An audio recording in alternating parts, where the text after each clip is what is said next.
Yes, you can sit there.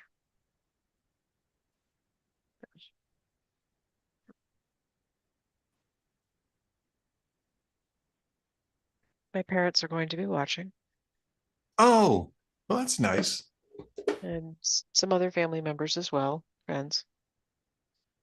That'll be good. Yes, you can have a lap.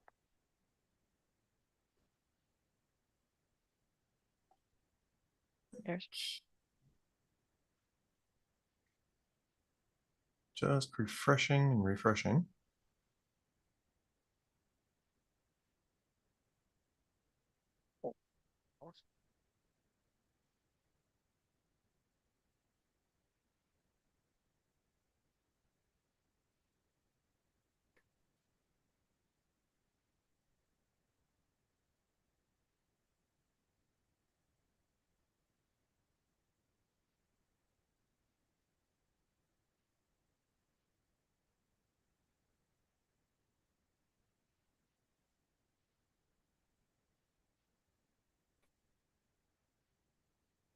Okay, this should be going live on the site here pretty shortly.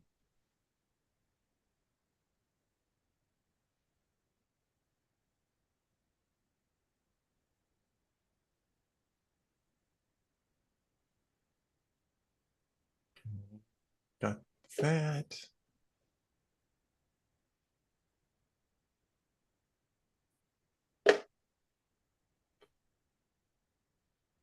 All right.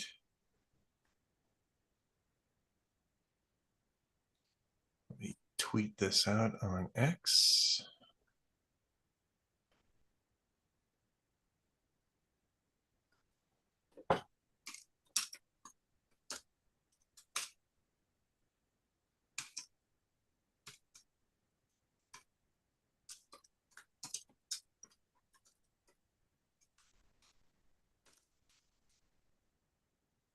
Yeah. Is you going to be on the TV too? No? Okay.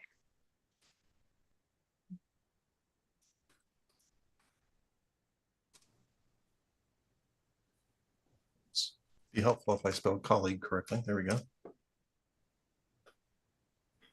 All right. Well, if you are joining us, and we should be live now, uh, we are getting started with our live tribute to Jas Shaw. You can see him raising a glass in my background, and you should be seeing Jas's wife, George Hawks, and she's already got a glass in her hand. And joining us also is our colleague David Strom, also a very good friend of mine. David, this is George Hawks, Jas's wife, and David Strom. So I have, and David should know this one. I have a coconut porter from Urban Growler that that's been sitting in my fridge for about 5 months from the last time I was up there. You know, when I was up there visiting family and visiting you as well, and I have been waiting for a good moment to pop this coconut porter from Urban Growler, which is great on tap. I have no idea what it's like in the can. I was telling George that earlier. Well, it But sounds hideous. you don't like porter, I guess, right? Well, Margaret is a beer person, first of all. And, for me, it's, I go for, Belgian and, wheat beers and stuff like that, stuff that's drinkable as opposed to the stuff that hurts your mouth. Okay, then. Yeah, yeah. Well, I am a Doug Emhoff male. So I'm not, I'm not a manly man. In fact, Margaret and I have this joke. The ideal man is a strong, silent type. I'm the weak and effusive type. Okay, it's a choice. Yeah. Well, thank you, David, for being here. We already have one comment on the post from Lady Logician, good friend of David's and mine. Wonderful, very smart lady. She's still in Hi, Utah. lady. Yeah, I believe she is. But hi, lady.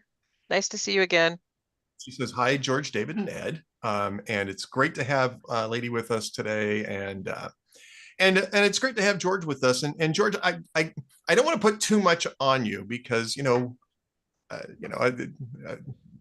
we didn't ask you to prepare anything, but just wondering if you want to say a couple of words to kick this thing off while we're waiting for a few other people to show. No. Okay. You don't really ever know what to say in circumstances like this. You genuinely don't. You don't really know how to take everyone's kindness. I mean, everybody is always saying, let me know what I can do for you, and you don't know what to say other than like, oh, clean my house, thanks. I just, you know? Which is helpful though. It's helpful for people to come in and do that sort of thing for you, you know? Right, right. Nobody has showed up to clean the house, of course. But It would be helpful. So if you're watching this, go over and help clean up the house. well, no, I've been given lists of cleaners. I need to just go ahead and make some phone calls, and that'll take care of that problem. But We got, I go do ahead. have his ashes. I did take him home Oh my today. gosh. I Isn't love that awesome? that. Isn't that That is awesome? That's awesome. Yeah. I never would have thought of a Jack Daniels bottle as an urn, but that is just so jazz. And For yeah. for the record, one human does not fit in a Jack Daniel's bottle that size. You need to have Oh, two, just out of curiosity, just so you're prepared in case you ever feel like doing that yourself. So, so. I take it if you're a true martini fan, you could do one for the gin and one for the vermouth. And you'd be okay. So for the record, did you use the flamethrower? When, yes, I have used it. It's a matter of when do you want to know when I used it? Yeah, Oh I've no, I meant was that a fitting tribute to jazz to do the to cremate him that way. I'm sorry, the flamethrower doesn't get hot enough for that. uh, I can toast the surface perhaps, but other than like, I did actually use it to toast a creme brulee because that's the one thing that they actually recommend you use it for.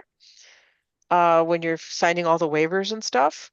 I will not use this in the house. I will not use this on my spouse. They actually have you click those boxes and suggest that you use it for creme brulee. It was a terrible thing for creme brulee because you could taste the gas, and I don't recommend it. I remember when he got that. And I mean, I think he was just delighted to the fact that he could actually get it. And it just tickled him no end. I mean, we talked about it. He was telling me that all the things that he had to sign and just thought the whole process was hilarious.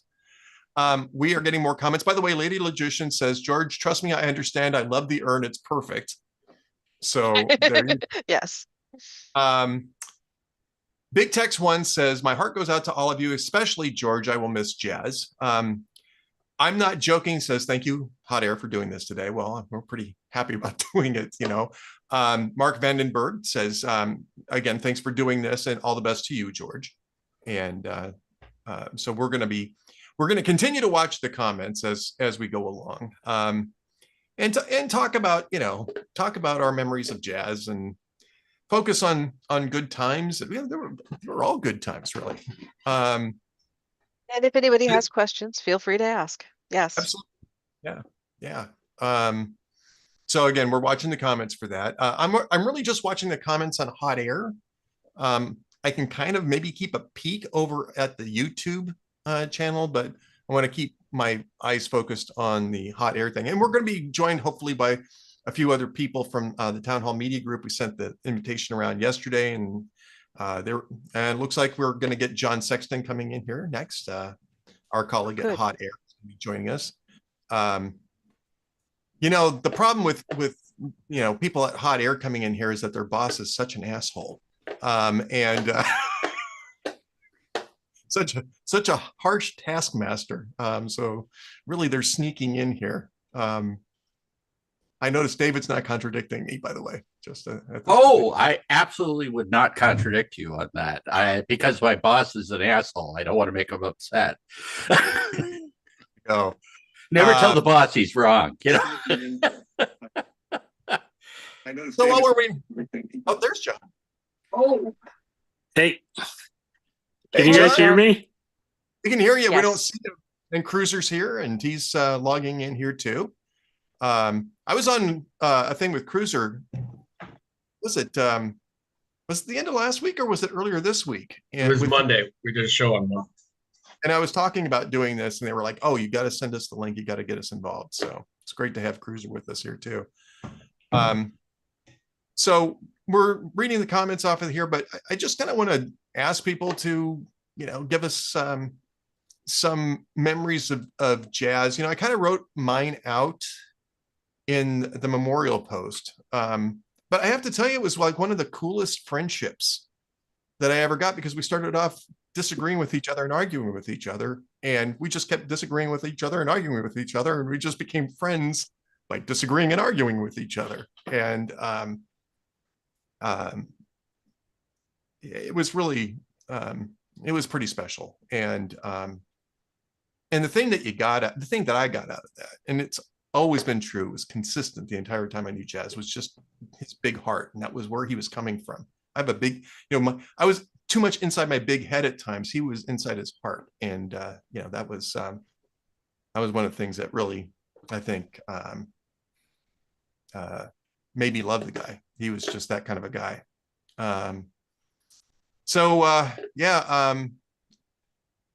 I'll throw it to somebody else if somebody else wants to throw in something here. And I've got other things I can say, but I don't want to monologue here. Can you guys hear me? Yeah, John. John. Here, you just can't see. We can hear you. Yeah, I don't actually know how to do Zoom, so I'm using my phone right now. But Oh, cool. I understand. Yeah. yeah. Anyway, I just want to say I really, from the time I started working here 8 years or whatever ago, I really respected Jazz, and one of the things I respected most about him was, man, that guy was a hard worker. He was putting in the hours every day. He was working on his days off usually, and he was always there to be helpful. If I needed something, he would always help me out. If I was confused, he would always help me out. He just, I really appreciated that. He was a guy you could turn to as a coworker, and he was a nice guy too. I mean, we had some good conversations over the years, just especially on the weekends, because he'd kind of be in charge of things on the weekends.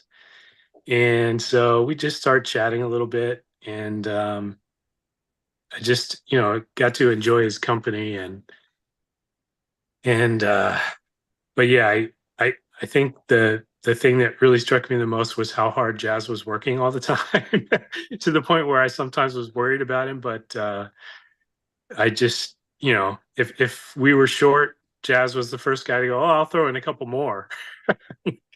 Jazz, let somebody else take it, buddy. But he was always there. He was always up for it, and I really respected him a lot. So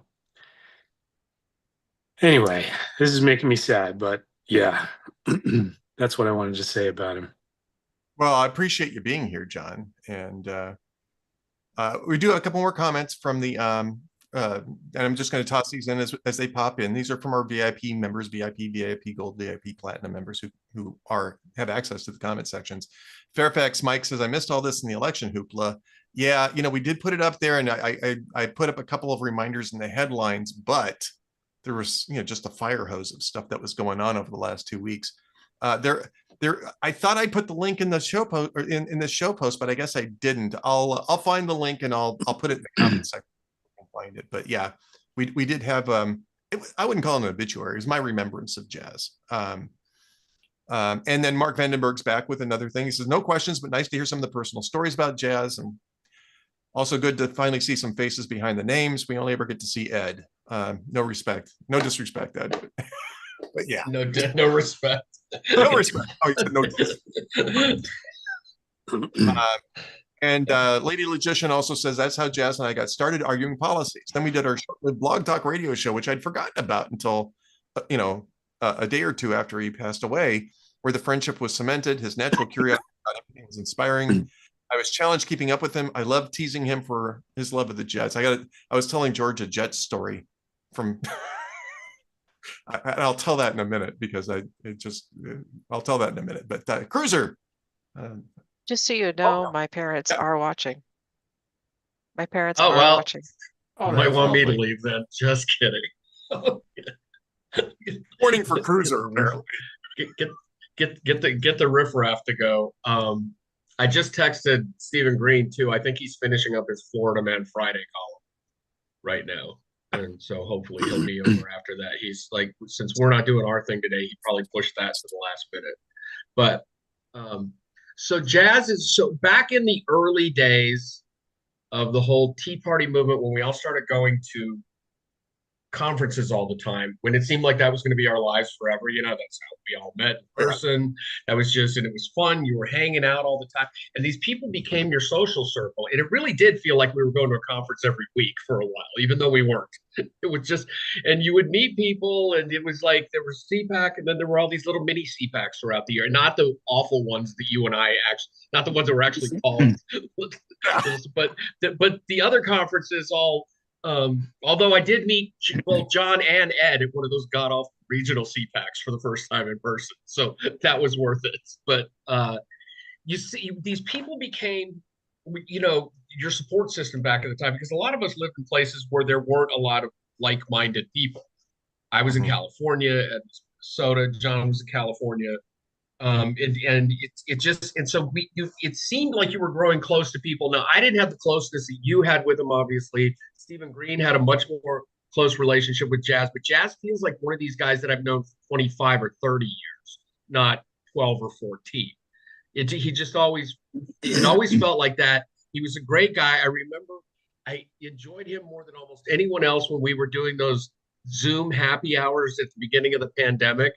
And Jazz would just be kicking back, and he's like, yeah. And we were like, but one of my favorite things, this is just a weird little story. In the last several years, when I do the briefing on Monday morning, I do it Sunday night. And that comes out of a 48-hour news coma. I don't look at the news on my days off. I don't look at it on social media. I just avoid it. It's a mental health thing. It works. I highly recommend it to people. Take a break.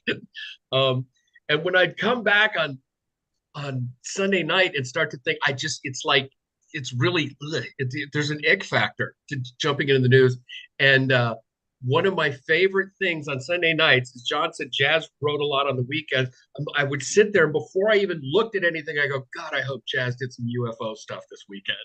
Every time I'd be like, I just need that as a palate cleanser to get, not as a palate cleanser, as a way to ease my way back in.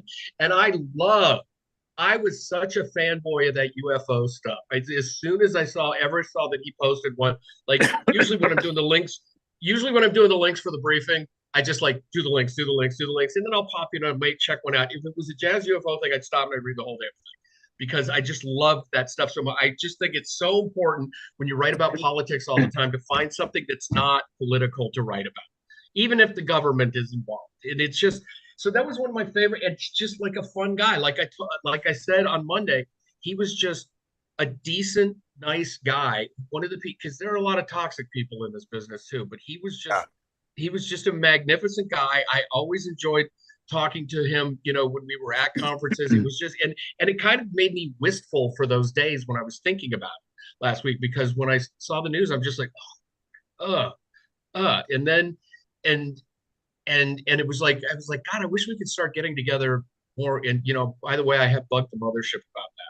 Forget CPAC. Let's do a thing in the summertime somewhere where we can maybe all get together. Because I think that's so important. And then when you meet people like that, when you meet genuinely good people in a mostly negative, toxic business, it's just, it's a blessing. It's a blessing. And I didn't know him that well. And now I wish I had known him better, but I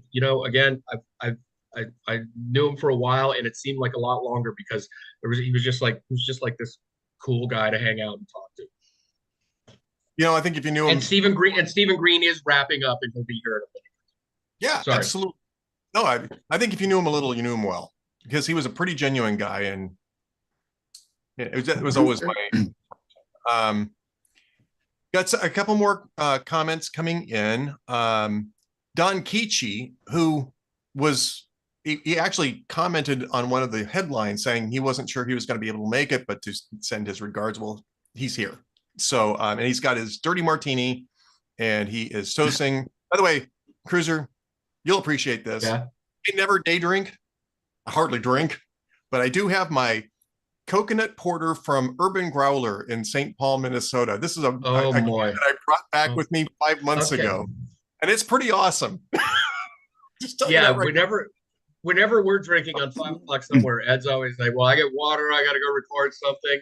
And now I'm probably gonna go grab something to. You know what? I got the perfect thing for this for a toast in a minute. But yeah, that was yeah. So now Ed's drink shaming. I'm trying to rest my liver because my high school reunion is this weekend, and it's a Catholic high school, and we drink. We're going to the homecoming game tonight. We drink at the school during the game because it's a private school, so they can serve you beer. So that's why I took the day off. But for this, I got the perfect thing. But yeah, what you said about feeling like you've known him for a long time. I mean, like you know him well. It's true. I never thought of putting it that way. That was perfect. Looks like Stephen Green is logging in. I'll go ahead and add in some more comments. Don Kichi, I already got to Don Kichi's. Bing Spell says, good afternoon, everyone. JPH 200 says, I'm in mountain time and still working from home, so no alcohol. Yeah, we think that's wise. But joined specifically because I always felt like the writers at Hot Air are friends, even though we don't know each other. Well, that's great. I appreciate that. Well, and I want to say back at you. It really. I can't say how important it is to me. Kitty tail. Yes, exactly. How important it is to me, and I think it's for all of us that we write for our readers. We don't write for the money, for sure. And yes, this is going to be a conversation. I know Yeah. this. Yeah. No, but we do it for the readers. In fact, I have to admit, I hate writing VIP articles because I feel like I want everybody to read what I write. It's very important to me, and so thank you for saying you feel like you know us. Well, I just want to go back and I'm not joking. Said, can one or more of you share your favorite funny story about Jazz? Something he did or a prank one of you pulled? We weren't really much pranksters that I recall. Yeah. Yeah. Although But I'll have to say, I learned a lot about Ed on adopting animals, which I already did, but he made my wife and myself look like total pikers. I learned a lot about UFOs, which I've been interested in since I was a little kid. I mean, a really little kid. And unfortunately, I also learned a lot about the New York Jets. You have to understand with the adopting animals, that's how we met.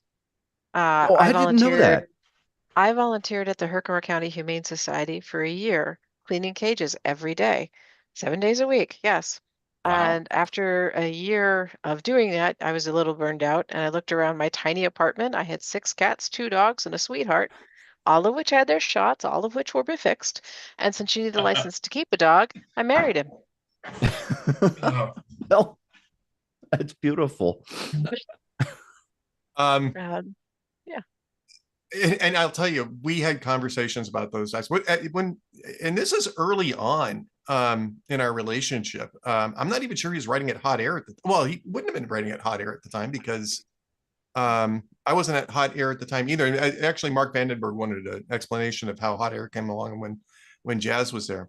I think this was in 2006, and my wife's guide dog had to be put down, and we had just lost another dog like 6 weeks earlier. Oh.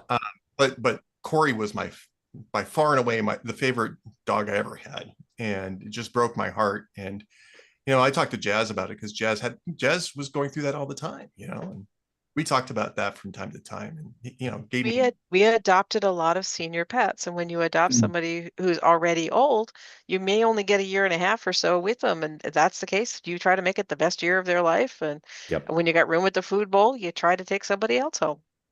Our rescue girl, who is my favorite of our three dogs, in fact, she's my favorite dog ever.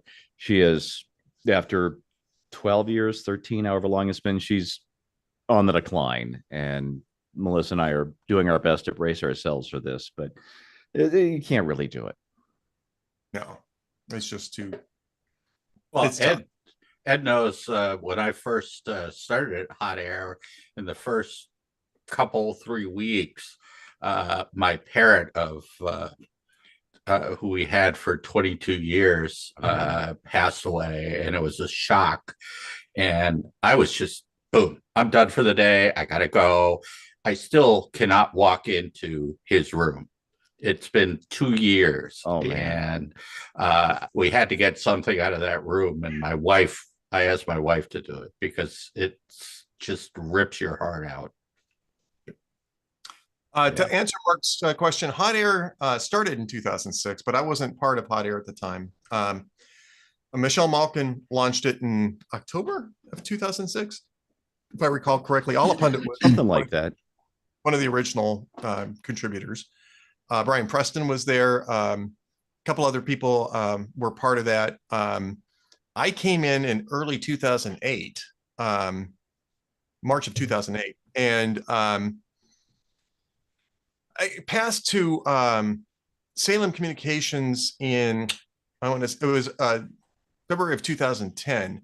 And I think that Jazz was already occasionally contributing at that point in time, but after a while, The green room, yes. in In the green room, yes. the green room. And then we asked him to be weekend editor, brought him in full time sometime In after 2014. In 2014. Because I got the 10-year, congratulations, you've worked here for 10 years certificate hanging on the fridge. Oh, wow. And actually, I would have thought it was longer than that. But the reason why I thought it was longer than that is because he was just contributing part time. It just took us a while to get the position opened up so that he could come in full time. But he's been at Hot Air for, I haven't even looked, but he's been at Hot Air for quite a while, a lot longer than 10 years. His stuff's been appearing there a lot longer than 10 years. The green room was always brilliant. I think the best thing Hot Air ever did was the green room. What a way to find writers who otherwise never would have been noticed, and then let the cream rise to the top. Yeah, it did work that way. It ended up being too much of a maintenance thing to keep going. I guess there was just the back end stuff was just really difficult to keep going. So, but I liked it because I could say, hey, you want to come in here and contribute? And yeah, it was like a sort of a running audition for not just for our site, but for other people's sites. People could post for a while and have a, have some sort of track record that could take them other places. Layla Justin says, one of the nicest things that was said about my husband when he died was that he was without pretense, and that also describes Jazz, and that's very true. Yeah. And that actually goes to something Steven said. Well, we've got two Stevens. Steven Cruiser said about the range of things that he wrote about. He was unapologetically idiosyncratic. And, if he wanted to write about UFOs, he'd write about UFOs. And I think that's one of the things that makes our type of, whether you call it journalism, blogging, anything else, so attractive to our readers is they get to see us. There's no pretense at all that we're anything other than putting ourselves out there. We're not trying to impress anybody. We're not trying to, show that we're smarter than anybody else. This is what I'm thinking about. And, that was a great thing about Jazz. Almost. Yeah, I'm trying to remember about when the UFO thing started, because it seems to me that we had a conversation about that. He asked me about it. And it was like, well, if that's what interests you, then that's fine. But I remember being a little skeptical. Really? We're going to do that? It's like, and it turned out Yeah, to be we're doing that. his post. And it was like with you, it's like Cruiser says, like, is he writing about UFOs again? Because I really want to just get something that I can just enjoy. And well, I mean, he was a Navy guy, right? Yes. Yes. Yeah, yeah. And so many naval aviators were seeing this stuff. And I don't know if that's part of what drew him in, but I know that informed his opinions of what he was seeing on some of these videos. And he Yeah, worked in the radio room and with the radar on aircraft carriers. There you go. See? Explain the So he had insight. So okay, since Ed got me to drink something today, and this is right after David talks about pretense. Okay, I'm from Tucson. I ain't fancy guy, but this is a really nice bourbon that my friend and colleague Chris Queen got for me on his recent bourbon tour of Kentucky. Oh, lovely. And Which one? I had That's not it's, pretense. That's just it's- enjoying life. not Which That's which right, bourbon? I think it's not No- Creek. oh. I think it is Knob Creek? Knob Creek. I Knob like Creek. Knob Knob Creek. Creek. It's That's a so, good one. and It's one of my favorites. I didn't know. It's very good, and I didn't open it until election night, and I had just a little bit. Then I said, "This is only going to be for special occasions." So, And it's been all so- week, right, Cruiser? It's been all week. No, It's- Dwayne. No, I'm keeping. Talk about people who met on Twitter. I think Dwayne and I were the first two here to ever meet on Twitter in the entire conservative movement. Remember we used to sit. We were always way plotting on how to Absolutely. get more Twitter followers in the early days. Absolutely. This was back in what, 2004, 2005? Oh no, probably you and I somewhere? started in 20. I didn't start on Twitter until like late 08. So it was right around then for me. And it was in 09 at the beginning of the Tea Party thing when it all blew up. Okay, And then okay. and then Dwayne and I would spend like hours on the phone trying to figure out how to get more Twitter followers. Yeah. Plotting all the time. But here's the Knob Creek is absolutely delicious. Here's the jazz. Take it. Yeah. I was going to make a martini because that would be the perfect drink. It's one we always shared when we got together, but it's been snowing here for 3 days. It's too damn cold for a martini. And just to let you know where my mindset is right now, I haven't been able to leave the house since the 10-minute drive taking my kid to school on Monday morning. That's what it's been like here. Just starting to get a little stir crazy. You would be making a martini out of vodka anyway. And he would think that Mm-mm. counts. No. That's a martini. A vodka martini is a vodka martini. Not from his perspective. Steven I and remember this argument. Yeah, gotta have Steve and I it. actually have this. Yeah. I'd be Jazz making a always gin felt martini. it had to be gin, and it always had to have vermouth, not just waved in the general direction of. No, I And do 5 to 1 on the gin to vermouth. What was Jazz's ratio? Do you know? either sometimes he would do 4, sometimes he would do 6. Hearts full of youth, hearts full of truth, 6 parts gin to 1 part vermouth. But yeah, Okay. There you go. but Um, my father likes to just wave it in the general direction of Yeah. bottle cap, kind of thing, and that's what he likes. He just likes a glass of gin. Let's be honest. Yeah. But yeah, he For was very medicinal insistent on it purposes. being gin. Yeah, exactly. By the way, And by the way, David, I'm full of pretense. I'm actually a closet lib who's just hanging out, biding my time here until I can take Jennifer Rubin's job at the Washington Post after her family finally commits her. I'm going to have to resign from the Washington Post if she doesn't do it. So. Yeah, by the way, it would I want to just insert a comment from Cranky T-Rex. I don't know how many people remember Cranky. He's Oh yeah. the Ed Morrissey show. He was doing the chat room. He was doing a lot of back end stuff for me, and he was working with Jazz on some things. He says, "What I remember most about meeting Jazz was how quickly and easily he embraced me and Sum Ergo Monstro as mods in Ed Morrissey's chat. We had so much fun doing that." Well, I mean, I'm hoping that Cranky is watching this. I just picked that one up off of Twitter. I asked Cranky if he wanted to join the Zoom call because he was really part of the mix for so long that I think he belongs in this if he wants to join. But because he was really part of the hot air, live streaming or podcasting mix for a long time with just on a long basis. But it's I mean, Cranky is his name's Chris, and he's I hope watching, but he definitely Cranky T Chris doesn't have the same ring to it. Cranky T Rex. Oh, T Rex. So we'll see if he wants to join it. I'll keep an eye on that.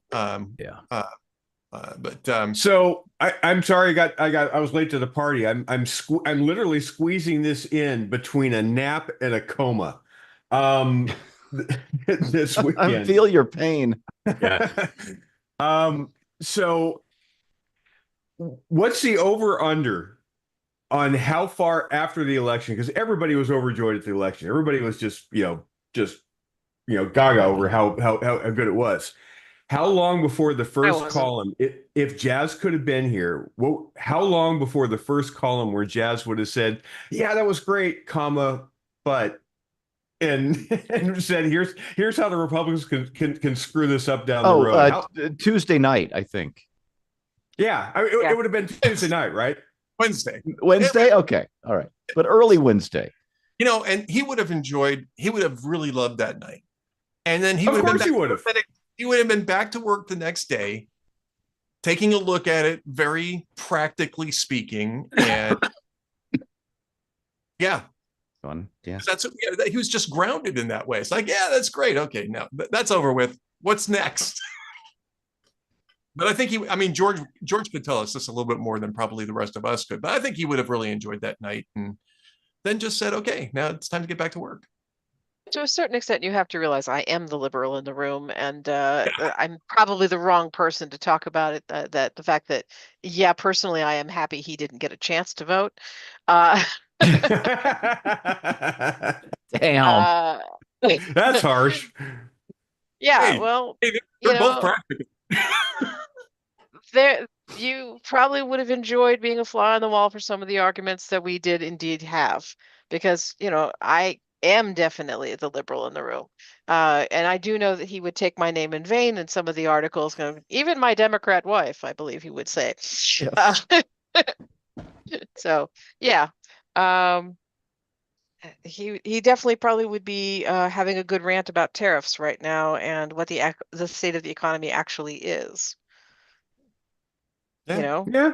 Because the whole idea of what he wants to do with tariffs is, well, frankly, it sounds expensive. You may as well buy your big nice things now. Like if you need a new appliance or anything like that, do it in the next 3 months before the tariffs hit.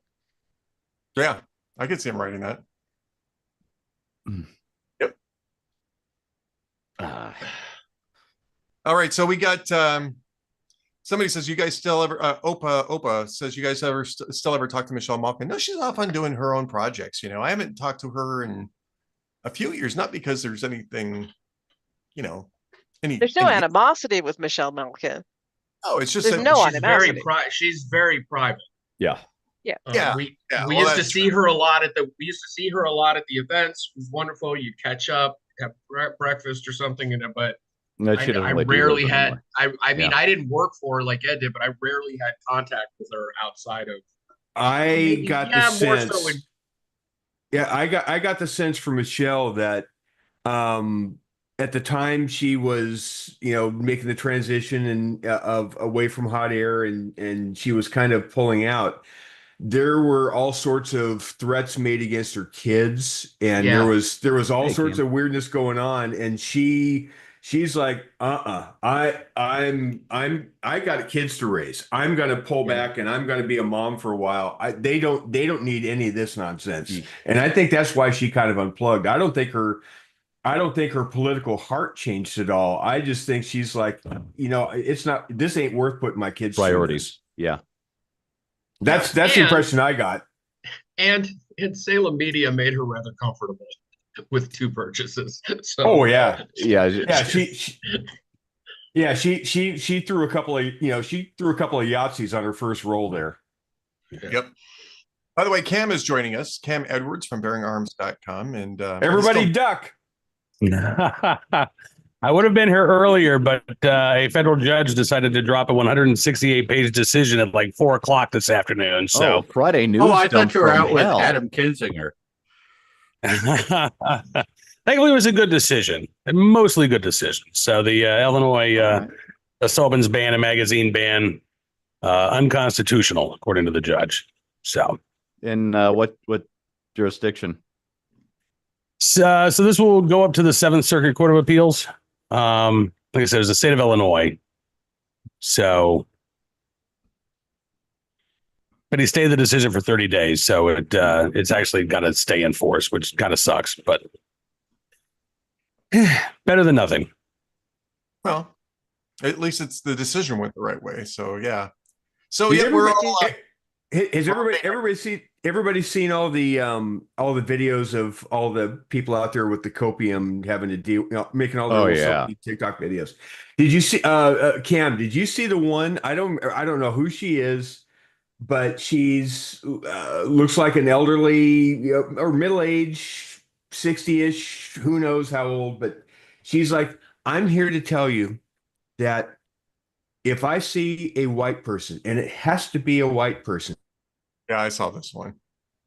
they're walking down the street the same time I am, I'm just going to shoot them because I have the right to. I would have just told her go plan 4B.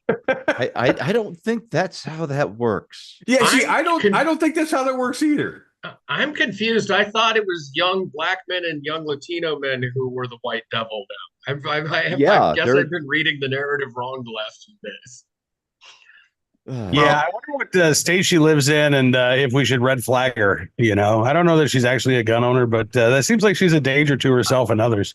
She's pretty explicitly. So two questions for you, Cam, and also for Dwayne. First off, love to get your favorite memory with jazz. But secondly, what are you day drinking? I'm doing a coconut porter from a microbrewery in St. Paul that I kept for 5 months. All right, well, so I have Bob Dylan's bourbon here, Heaven's Door. This is the Revival, straight from the bottle. Cam was the first man to drink straight from the bottle on 5 o'clock somewhere. Yeah, it was glorious. Absolutely glorious. And as for my favorite memory of jazz, I was thinking about this because I'm trying to think. I mean, we had jazz on Cam and Company when we were still doing it on NRA News. And I can't remember, Ed, if you introduced me to jazz, if Cameron Gray was the one who said, hey, we need to have jazz on the show. But I know that the first time we had him on, we were talking about some crazy New York gun law. And, I was not close with Jazz. I mean, he was somebody that I knew, and I always loved getting a chance to have him on the show and getting a chance to see him in person. But he was just that lovable curmudgeon, right? And the common sense curmudgeon. He was just kind of the grumpy guy, just fed up with living in the blue state and all the BS that went on with it. But he always was so genuine and so warm. I remember when I moved to the farm, he was the first to tell me about horseradish and how you can grow horseradish. Because I wanted to know how to do that because my wife loves horseradish, and he just was always so open. He was just an open book. He had even though he was a little bit curmudgeonly, there was also this, I don't know if innocence is the word for it, but like when he got his flamethrower, like he was like a little kid, right? He was like a little kid on Christmas. And I love that. He had a flamethrower. Absolutely. That's the whole point of getting the flamethrower is so it could be fun. Let's go see what we can play with. It was great. Right.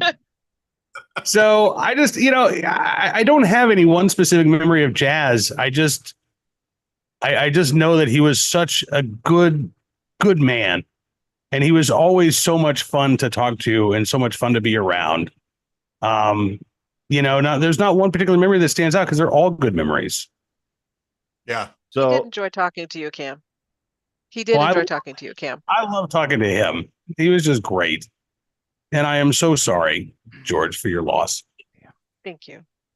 By the way, wanted to just introduce everybody to Chris, who is Cranky T-Rex. This is Gnome de Plume. And Chris was very involved for years and years and years doing unpaid and but super appreciated work on the Ed Morrison Show's chat room. Many hours of tech support, Ed. Yes. Many hours of, yeah. Also tech support in this particular podcast computer because I kept screwing up the audio settings. The unofficial IT department. Yeah, kind of like that. He was Mighty IT. I think if he wasn't using Cranky T-Rex, we'd have to call him Mighty IT. But Chris, I know that you didn't have a formal role, but I knew you've been part of this thing for so long. And when I saw your tweet, I just said, hey, you got to come on here and join us. So for day drinking, you got to have a drink. And I don't have an alcoholic beverage, but I have a beverage. So we'll call it that. Fine. That's fine. As long as you put it in a pretty glass, as long as you put it in a pretty glass, it doesn't matter what it is. Yeah. And Chris, this is George's Jazz's wife, and so I'm not sure if you ever had a chance to meet. I don't think we ever did, other than occasionally on Twitter. I think we may have exchanged a tweet or two here and there, but my condolences.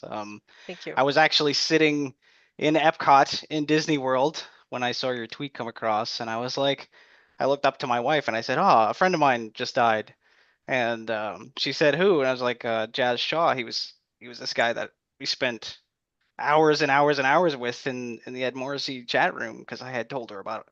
She came into my life a little after we kind of got past most of the Ed Morrissey stuff. Yeah. So I was telling her about all the stuff that we used to get up to, and like Cam, I don't have like one specific memory that I could point to. I was just saying that on Twitter. It's like, because everything we did was fun. We spent all of these.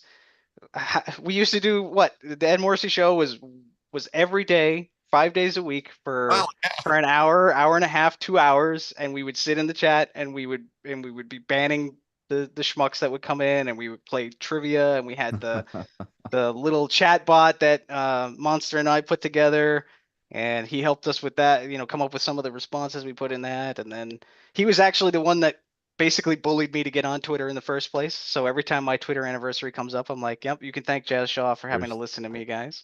You can blame him. Yep, you can blame him, and then you can blame me for getting Jazz on Twitter. Okay, he wouldn't have been on Twitter without me. There's a big old circle of blame here. It's ultimately your fault then. The main reason I got on Twitter is because of that one TV commercial of the old people, old family members sitting around with their phones going, "I am sitting on the porch." And I just thought that was a great thing to do. And the first 10 years of Twitter was archived by the Library of Congress. So somewhere in the Library of Congress is at least one tweet of me going, "I farted." That's a way to be remembered, right? Lady Edition says she was reacting to your comment about the glass, George, and she says, "That's why I love you, George. You have the right perspective on drinking." So there you go. And I am reading comments. If you're watching this and you're a VIP member and you're leaving comment, if you're inclined to leave a comment or question or some sort of whatever, go ahead and write it in there. I'm watching that, and we'll read them off.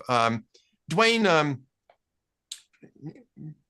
first off, are you day drinking? You just woke up. I just woke. If I'm drinking the hard stuff, I mean, I literally rolled out of bed, took a quick shower, and came in here. If I'm starting to drink already, that's a problem. So I have my. We don't see it that way, Dwayne. I strongly disagree with you on that. I know. I have my Grinch mug though. I've got my Grinch cup. That's something. So Steven, I got. You don't appreciate it. I gotta ask, do you actually drink during the live blogs? Oh yeah. Oh, cool. Except for Tuesday, I knew I had to pace myself on Tuesday, so I think I was the only one. I went really light on Tuesday. Yeah, actually, I knew I'd be working until at least 5 in the morning. Yeah, so I knew it was going to be a long night, so I drank less on Tuesday than I normally would during a live blog. But yeah, the drunk blogs are genuinely drunk by the end of those things. I got the news from Amelia Hamilton. She texted me what I thought out of nowhere to ask if it was true about Jazz. And I'm like, oh my God, this is first I heard of this. What do you know? And she said nothing but this tweet. And I'm like, oh God, we work for the same company. Let me check our Slack channel. And sure enough, but the first thing I thought of, and it's ironic that Amelia was the one to tell me, is that my favorite jazz memory was at CPAC at 2018 or 2019. And through some random happenstance, if that's, not redundant, it ended up being Jazz, Amelia, and me hanging out in that sports bar that I don't think is there anymore, at that stupid resort place where the Gaylord, where we do CPAC now. And the three of us must have hung out there for 2 or 3 hours, drinking martinis, eating food, cracking each other up. And at one point, somebody had left their credit card like right in front of Jazz on the bar. We're sitting at the bar. We're not at a table. And Amelia reminded me of the name. I don't know how she remembered this after 6 years, 7 years, whatever it's been. The name on the card was Lester Berman. And we spent the rest of this time trying to get Jazz to admit that Lester Berman was his secret identity. It does sound. So I feel like I remember seeing pictures from this. Like you guys tweeted out a shot of you guys sitting at the bar. Yeah. I while I'm still texting with Amelia, I'm in my photos app looking for that photo because I knew we'd taken one, and we were lit and laughing. And again, it was randomness that brought us all together at that stupid sports bar that day, but it was some of the most fun I've ever had at CPAC. So let me You guys are making me feel like I am very much not one of the cool kids. Well, you aren't. Why? I know. We've always said that about you behind your back. Yeah. Well, yeah. We have a whole now we feel better about listserv thing that we still do, talking about you not being one of the cool kids. we feel better about things knowing that we're no longer talking about you behind your back. You're right here, so I'm fine. right here. Exactly. The weight has been lifted.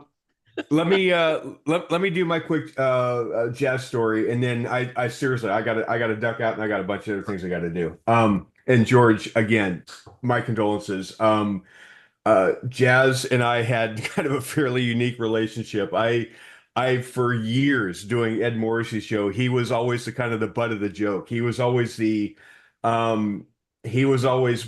foil, if you will. Whenever we would plug each other's sites, Ed would plug our Huniverse site at hughhewitt.com. I would plug Hot Air's VIP section, and we would constantly do that. And in my pitches to Hot Air, I would always say stuff like, they've got a wonderful stable of writers. There's all sorts of great columns by Ed and by, at the time, All Upon It even. And there's all sorts of great stuff, great content there. And even every once in a while, Jazz might make a contribution. You know what? I would drop those kind of little just stingers every once in a while.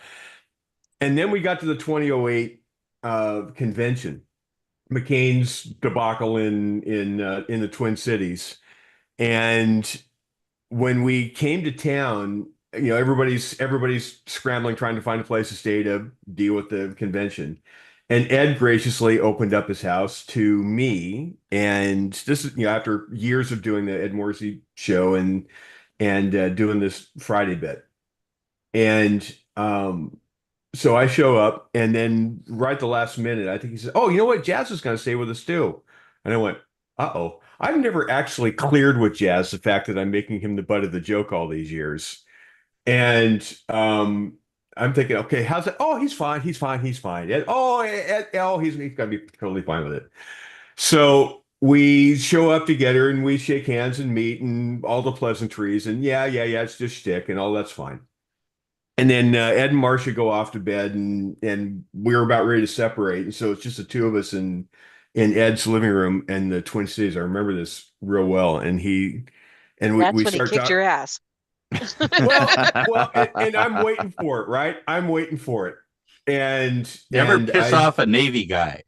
I know. And so I tell Jazz, I said, "Now seriously, it's just you and me. It's just shtick, right? And he says, "Oh yeah. I know. I get it. I totally get it.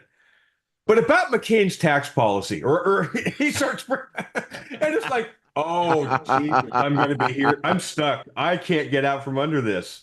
And so we had to talk about policy for about the next, I don't know, hour and a half. Oh, that was your punishment. And that was my punishment. So I had to sit there and listen to just a raw, unfiltered, pure, unadulterated jazz for an hour and a half. And it's like, but no, it was great. We actually, I think he didn't take it personally, and it was just I don't know, it was just shtick, and he seemed to be okay with it. There was a couple times where I would we would trade emails back and forth, and I said, he said, "I heard you ding me again," and I said, "Well, yeah, kind of all in fun," and he says, "Yeah, but about this, about what I really meant to say." It's like, okay, I get it. No, he was a great writer. One, he was a great writer, and he kept a lot of people grounded from getting too out in front of our skis. I'm sure if he could have, he would have rained on my optimism leading into this election cycle. I was pretty optimistic just because I was looking at the numbers and crunching the numbers, and I'm sure he would have been the counter, because I was looking for it. I was looking for somebody to temper my optimism with data, to say, look, here's why it's not going to be as good as you think it is. Because I was looking for that, and I'm pouring over hundreds of polls, looking at all the internals, looking at all the the underlying metrics behind the makeup of all these polls. And I'm seeing the numbers, and I could not come up with anything other than the result we got. And I kept waiting for somebody to tell me. And I figured if Jazz were healthy enough and he were fully in the game, he would have come up with something to kind of temper the optimism, and he would have made the best argument, because he was a great writer, and he would have made the best argument that could have been made. Ed and I, certainly me, I've been so dour about the state of the world that I just would have said, well, demons are walking the earth, and that's why we might lose. Fair enough. Yeah, you've actually said that to me. Yeah. No, I will tell you. I mean, I'm a very bad Catholic convert. I'm sort of, I grew up in an atheist family. I am the opposite of the guy who would call himself spiritual. But watching what has happened over the past 3 or 4 years, it does almost feel like demons are walking the earth. They're sterilizing and mutilating kids and all that. So that was my worry, just sort of that, the trends in the world have been so bad that somehow, I thought Trump was going to win. I felt everything that you were feeling, Dwayne. But I had this superstitious feeling that somehow Satan was going to get in our way. And 10 years ago, I would never have even thought of anything like that. Well, my counter to that was the Butler rally, right? And there is no reason Trump should be walking around outside of God's hand of protection. That was amazing. I think that was a providential moment, and you can't tell me otherwise. I might be nutty about it, but I'm telling you. No, he's like King David, a profoundly flawed man, and you can. But he's clearly being used for God's purpose. For whatever reason, I don't know what the plan is, but clearly God wasn't done with Donald Trump yet, for whatever reason. Anyway, I'm just a pessimist by nature, so I was walking around going like, all the metrics and all the signs seem to be leaning towards this is going to work out the way we want it to work out, but I'm like, I'm not engaging in that optimism. I'm not doing that. So my wife is watching the stuff come in, and she's like, I think he's going to win. And Starjax Ed, one of our other good friends, we were having this conversation. We were talking about 2012 and how she knew that Mitt Romney was going to win. And I kept telling everybody like, no, he's going to get destroyed. But she's sitting there. She's sitting there and we're talking about that. And she's like, it looks like he's going to win. And I kept going, as the wise man once said, we'll see. So we 2012, we all thought that Romney was going to win because we bought into the internal polls, which weren't based on anything, and we assumed that the country was going to recoil in horror at Obamacare being passed, and it was going to be handed to us. and we were dumb. We didn't have any of the data. We didn't have the metrics. We didn't have, early vote versus same day voting and mail-in ballots, and we couldn't see what was coming in real time. We like had we did this Orca. time. Remember Yeah. Orca? Orca, yeah. Exactly. Now this time, it doesn't How matter full-fledged about that this.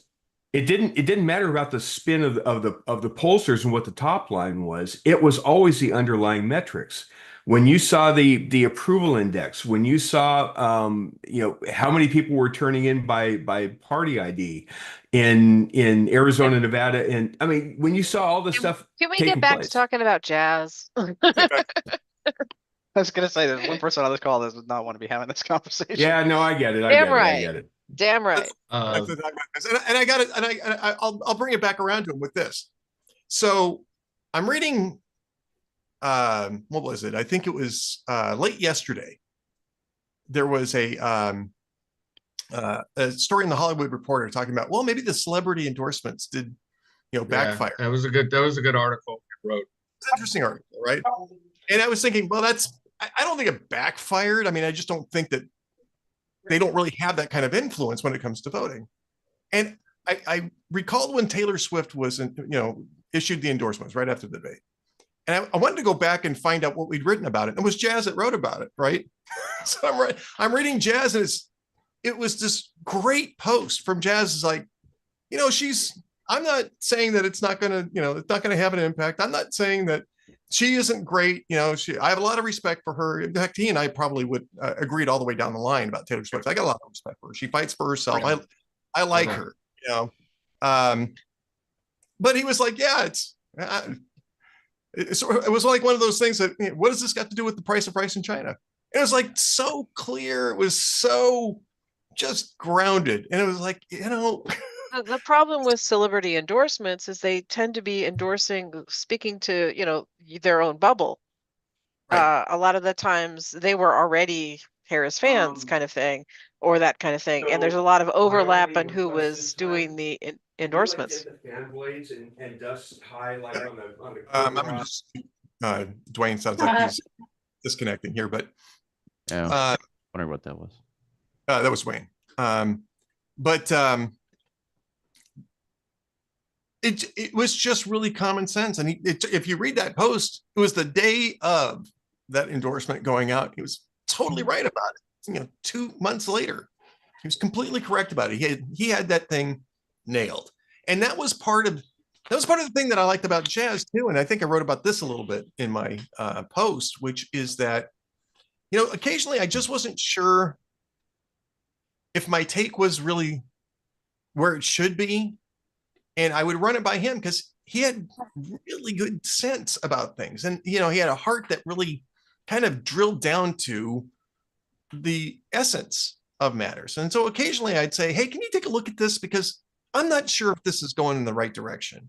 And he'd say, yeah, this looks fine to me, or, well, I think you're off. And this is the reason why.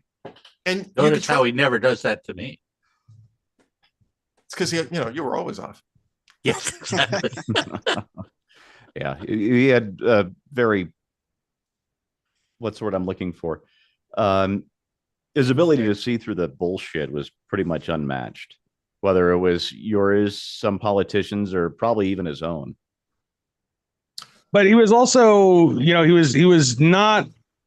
he was willing to take a stand or to take a position that wasn't necessarily going to be the one that, most conservative readers would agree with, right? I mean, he always had a very thoughtful approach, but he could surprise you. He was his own man. And I really like that about Jazz too. There is nothing worse than going, this is why I don't watch any of the, Fox News evening shows and almost never turn it on. Is I know exactly what they're going to say, and I find it profoundly uninteresting. And some of it I agree with, most of it I agree with, but some of it is just pure bullshit. And I'd much rather have a raw take from somebody who is just telling me what they think, and whether I agree with it or not, at least I value it. My favorite thing is just that you could always tell it was Jazz's post. So like I would go to Hot Air and I would open something up, and I wouldn't usually look at the byline. I would just pop it open, and within like the first 3 sentences, I'm like, oh, this is a Jazz post. Jazz. And then I would scroll up, and I'm like, yep, Jazz wrote this one. You Yep. know? So That is it my was voice. just there's a lot of writers that you could do that, but most of the news writers you could never tell who actually wrote it. It's like, oh, okay, it could have been a copy editor for all you know. But when you clicked on something Jazz wrote, you knew Jazz wrote it, and that was always fun. George, I have to leave, unfortunately, but I'm so glad that I got to spend a couple of minutes here. And again, you're in my thoughts and prayers. We love you, and I hope that we get a chance to reconnect again soon. See you, Cam. Well, thanks for dropping in, Cam. I really appreciate it. And Yeah, Good to see you, Cam. absolutely. I didn't want to miss this. so yeah. Hey, John, I think we're talking over you a couple times. Did you have something else that you wanted to add? Oh no, he just muted himself. He just muted himself. There we go. You know, Exciting. I'm We'll- still here. we'll call I that a listened to no. everything. I had a post I had to finish up by 5, so it's done now. So John, I'm here. John, I know you said you didn't know how to Zoom because I sent you a private message earlier saying we should catch up soon. I'm saying the same to Dwayne too. I still saw it, have your but phone I have number, no Dwayne. idea how to respond to it. I still have your number, I'm pretty sure. But This I is have the first Dwayne's time I've number, ever too, used so Zoom on the phone. I'll reach so. out. I'll reach out to both of you soon because it's time to catch up again. Yeah, it's I like- I totally agree. I totally agree. I mean, it's sad that these are the circumstances in which we realize that, but then you feel the hand working from afar, working from above, making things like that happen too. I'm sorry, I'm but a I do big- not have time to tech support for you guys today. So. I do not believe in coincidence. I'm a little too Catholic for that. We wrote Christian with this just so that he could do some tech support for us. By the way, Yeah. Thanks to Zoom. I do agree. It was always easy at Hot Air. I always knew it was a Jazz thing, not always by the headline. I always know when it's an Ed Morrissey headline, but I always did know Jazz, and I do agree. It's a fantastic writer, and I don't say that a lot. I really don't say that much. Yeah. I don't. Steve will back me up. I don't. He really doesn't. Not a lot of people get that from me. Present Company is included in people who I think are great writers. And thank you, considering you've never read anything I wrote. I know, but I still remember from you being like off camera on the Zoom happy hours when I was completely blotto, still coming in with something, a witticism, or Jazz yelling something over to you. And he always would mention that you were his Democrat wife. Yep. I thought it was your name for a long time, actually. He never actually mentioned me by name on the regular, and I never put my face on the internet, just so to maintain privacy for him. Mm-hmm. That worked. Well, he always had bad imposter syndrome because he never went to school for writing, so he always felt like he was going to be caught. Like somebody would say, "Hey, you're not a writer. What are you doing here?" And I'd be like, "Dear, you've done this professionally. How long? Yes, you are a writer. You are good. Stop it." Yeah, he's by the way, very gifted. Lady Logician says, you guys will appreciate that. By the way, Mark Vandenberg says he had to run, so I'm sure he's off by now, but great that you were here, Mark. Lady Logician said that she misses Perry and Jazz because she needed their pessimism to counter their optimism this year. But this is the other thing that she said. She says, Ed, I hate to tell you this, but if I had limited time to read, Jazz was always my go-to. It's like, I have no problem with that. I do. That's what's yeah. Well, every one of us was blessed to be associated with Jazz and to be able to have the interactions we did, whenever we could. I have no words of comfort other than to say I feel kind of jealous, insanely jealous of George because she got Jazz all the time, and she got to know Jazz better than any of us ever would have gotten to know Jazz.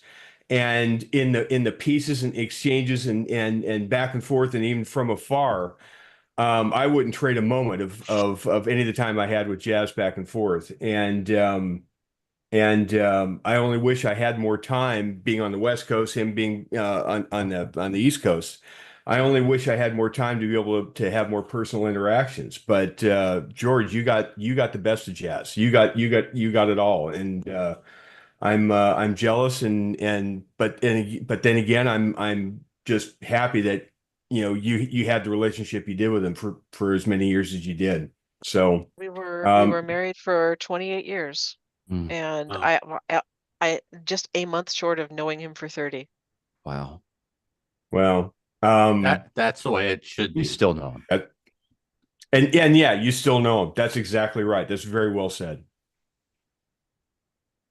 So, condolences, and he will definitely be missed. I guarantee you, as the election stuff continues, and however the country takes shape over the next year, all of us at one point or another, or dozens of times, whenever we write something, Jazz is going to be in the back of our head, and he's going to be helping guide us write all sorts of stuff. He just has that kind of influence with all of us. So I'm going to duck out too. All of you guys are, I love you all. You guys are like, brothers of a different mother to me. And we have to stay together more than we have been. We get so caught up in our silos that we don't get together as much as we should. And we really need to. So, Jazz, you're a credible writer and a hell of a colleague, and we're going to miss you a lot, buddy. Yeah. Yeah, brother. Well, thanks for coming by, Dwayne. We appreciate it. You got it. I'll be Thanks, in guys. touch, buddy. You got it. Thanks, Cruz. Oh, excuse me. Hawk Driver over at the Hot Air Post says, "Great to see you all together celebrating your memories of him." Hawk Driver's a great commenter, by the way. I think he was a pretty heavy commenter on Jazz's posts, in fact, if I remember correctly. I think Jazz spent almost as much time in the comment section as I did. On his Wow. posts, Yeah, And yeah. I just want to say it's not a replacement, but if Lady Logician really has a need for a curmudgeonly pessimist, I'm still writing every day. Okay, so if you need, you don't have to look far. Someone needs the clicks, huh? Aren't we all? Don Kichi says, "I love reading all the current and previous writers at Hot Air. That being said, Jazz was the one writer that I always wanted to sit down with and just have a meandering conversation with on no specific topic." And Yes, you did. That's true. Yeah. That's a good take. It's a very good take. anything, and do it well. I live for good conversation. Anytime Yeah. we didn't do this we did this for a couple 3 years, but it's a long time ago now. Jazz and I did various podcast radio shows where I know I wasn't hosting. I can't remember if he was actually the host. We were both just the guests at the same time, and you just one of those people. And I just conversation is an art form, and he was a great practitioner of it. Yeah. Yep. Yeah, I agree. And I've been blessed for it's got to be pretty close to 20 years, right, George? That Jazz and I yeah. It's pretty close to it. Yeah. Closing in It's- on that. Yeah. He started the blog Running Scared right after the towers fell. See, I don't think I think I ran across him first at Middle Earth Journal with Ron Beasley. And Running Scared was the blog that got him introduced to Ron Beasley, and then moved to Middle Earth Journal, and then Pajamas Media. Yeah.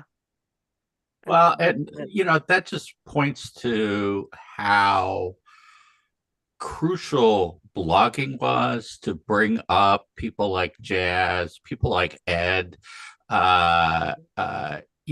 Suddenly talents, people who have unique insight, common sense, people who are not credentialed, which I think is almost like a lobotomy these days, the credentialism. and suddenly you have people with unique insights.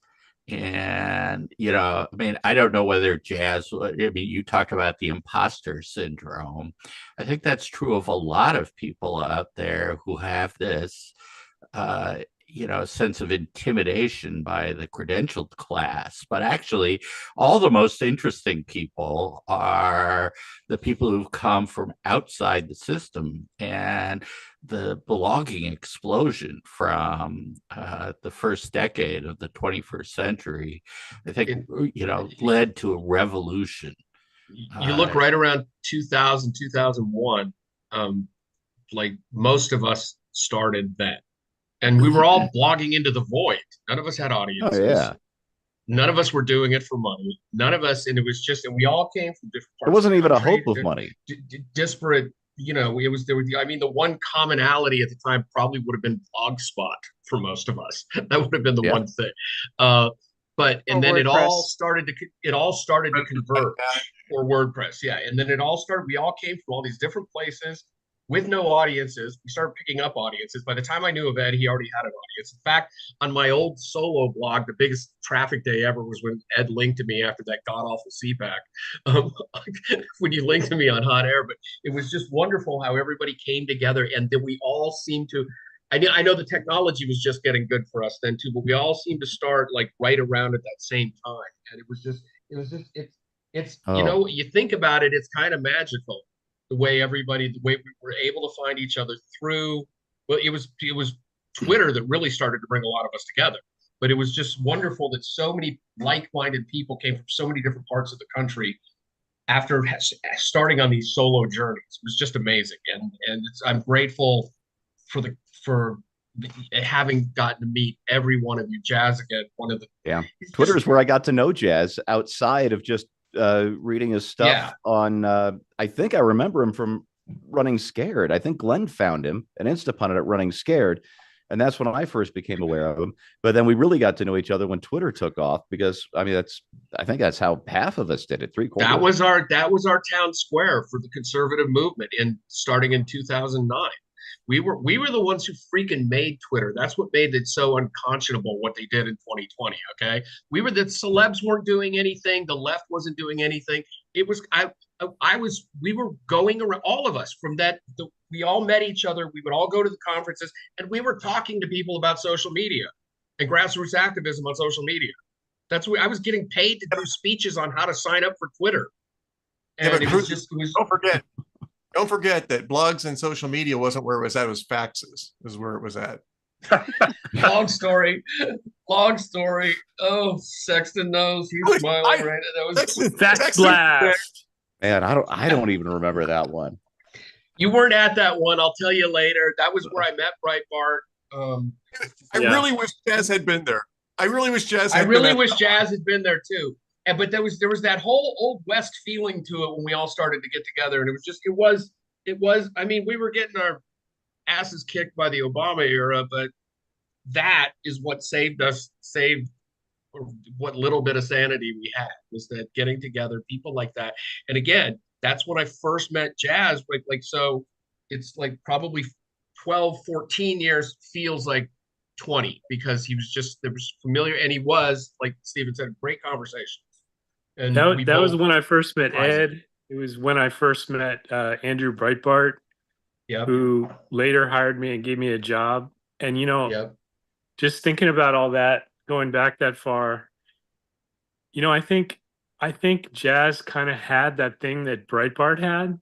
The thing that I really loved and respected about Andrew the most was that he would talk to anybody, and he would treat everybody with respect, and you knew he wasn't just going to try and jump down your throat to like score a win. He would actually treat you as a human being, even if you totally disagreed with him and held a totally different position, and he would try to just talk to you. And he would try to make his points and convince you, but he just, he was a full person. He wasn't just a string of talking points looking to score a win. And I think Jazz had that going on too. Like, you felt like like somebody just said a little bit ago, like you could just sit down and talk to him. He wasn't going to try and beat you over the head, even if he disagreed with you. He was going to try and convince you, but he wasn't going to. It wasn't going to turn into what it seems like most of the internet is turned into. And I think people could sense that he was just a decent guy, and he was giving you his perspective, but he was also probably willing to listen. So yeah, I think that's a great quality, and he had it. I only met Andrew Breitbart once, but it was very memorable because he showed me Anthony Weiner's junk. Okay, Yeah, David, Andrew likes showing off that picture. Yeah, David, I'll send you an email about that one day. We'll do that one off. Honestly, I didn't have anybody's junk on the bingo card for this particular call. I'm sitting here.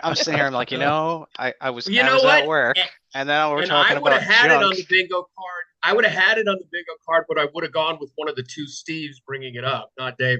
Yeah. That's where I would have gone. My parents by are the way, listening to this. Yeah. Gotta keep it clean. Haley Jackson had to run. She said that she'll catch you on Facebook, George. But she also said that she first met Jazz in Captain's Quarters comments, and then Middle Earth Journal. She went over to Middle Earth Journal from the stuff that we were doing back and forth there. And she and Jazz did the Blog Talk Radio show. I think I got them involved in that when I briefly worked for Blog Talk Radio. And it was just us conversing on whatever tickled his fancy that week. I cherish those conversations. I'm not sure that Blog Talk Radio still archived or still has the archives from back then. I know mine disappeared, but that's because they sort of converted my channel. Yeah, that's where it was. It was Blog Talk, where Jazz and I were on the same show a bunch. And I can't remember whose show it was. It might have been the one that he was doing with Lady Logician. Oh, that might be it. God, it's That been was before so you long. moved to Ustream, huh? Which is also no longer in existence anymore. Yeah, that whole Ustream thing was interesting, but it's because Michelle wanted to do video, and Blog Talk Radio wasn't doing video unless you paid them a whole bunch of money. But I got Jazz involved in it and Lady Logician, and because that was my job. I was supposed to sign up conservative voices for them, and then I went back to writing because that's really what I wanted to do anyway. And yeah. So Jazz didn't want to do video anyway because he said he had a face for radio. I have a face for radio. So, but and it was funny because I remember kind of having to talk him into turning the camera on the first couple of times I'd have him come on, and it's like, no, just show my that He had the picture, the hat. Yeah. Yeah, just show that. It's like, you can come on. You look fun. I drew that just in case anybody wondered. I didn't know that. Yeah, I drew Unmistakably Jazz. Yes, Yeah. definitely. That's the Jazz icon. I mean, it still is the Jazz icon, right? I think it was still on his Twitter account. If I'm not. Well, I'm certainly not going to change it. Right. Right?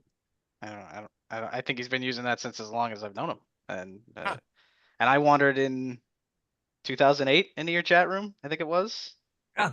I don't remember how, but I just was like, oh, this is a cool show. Like this is interesting. And then I don't know, a couple months in, now all of a sudden I'm a moderator, and we're in charge of making sure people get banned. And then a few years later, you're going to take a vacation for a week, and Jazz was the one who's like, hey, I want to sub in for Ed. Do you think you can run the show for me in the background? And I'm like, okay, that's cool. I've never done that before. And he had no right, he had no reason to let me talk on that.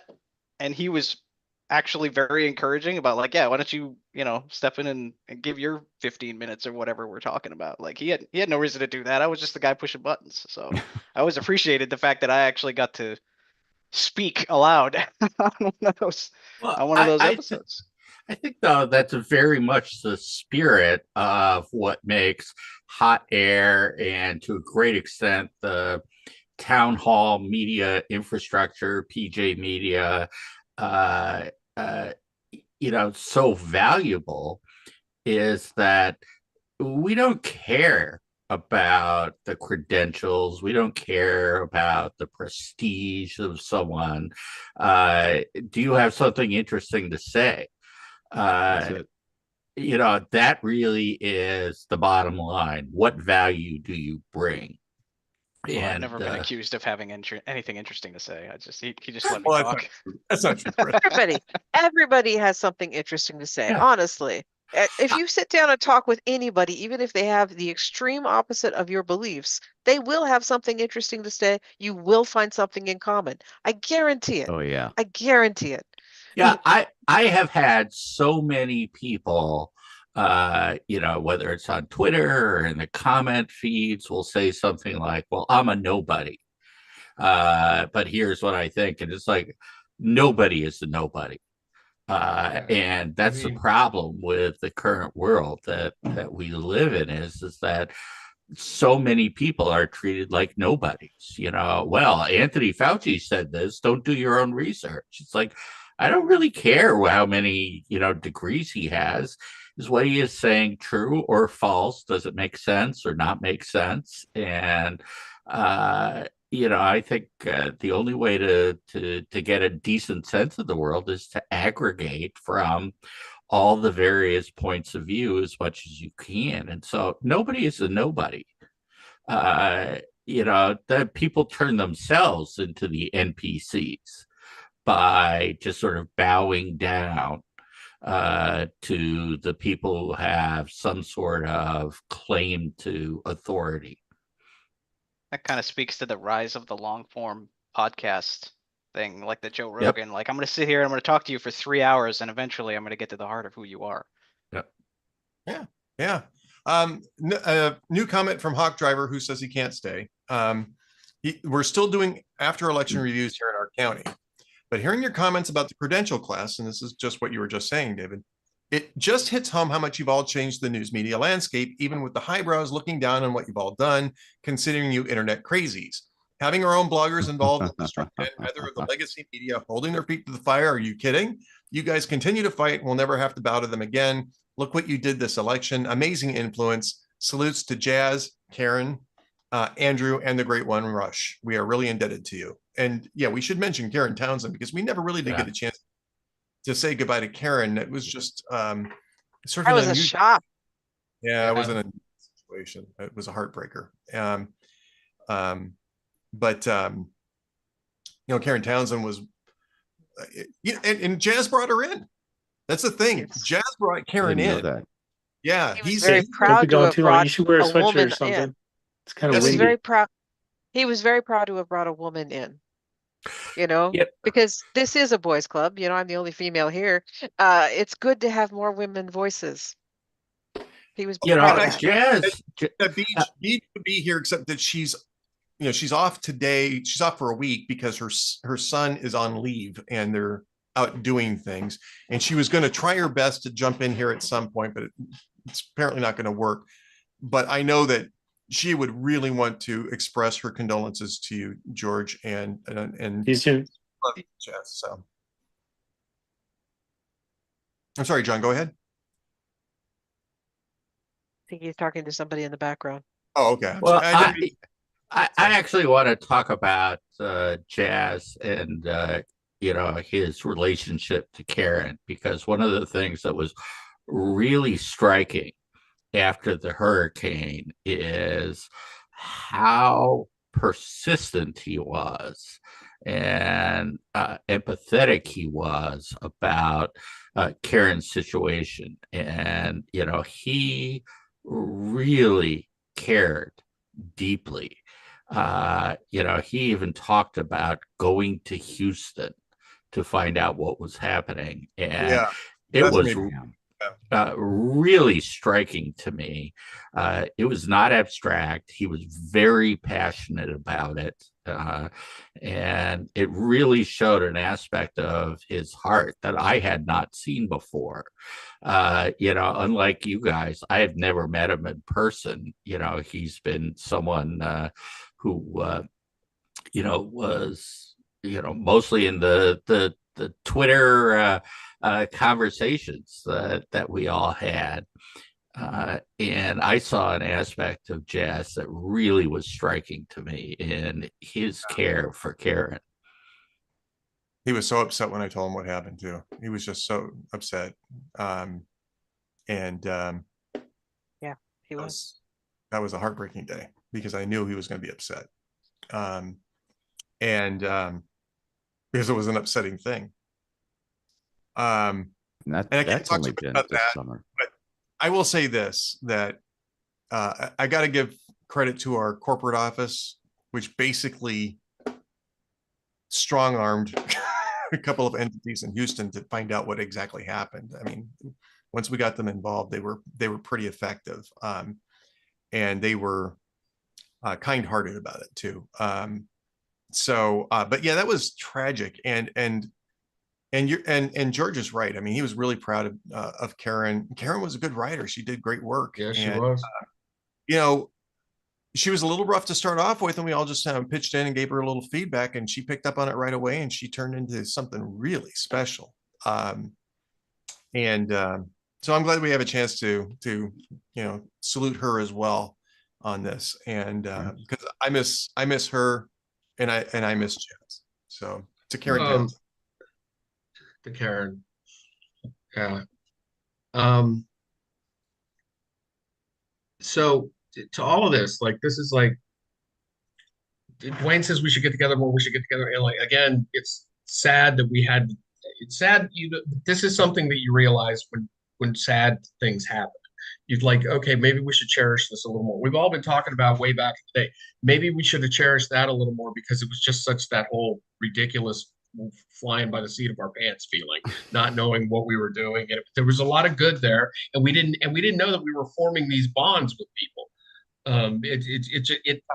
Because it was always hectic and it was very political, and you're always talking about politics all the time then, which starts to just bleed your soul.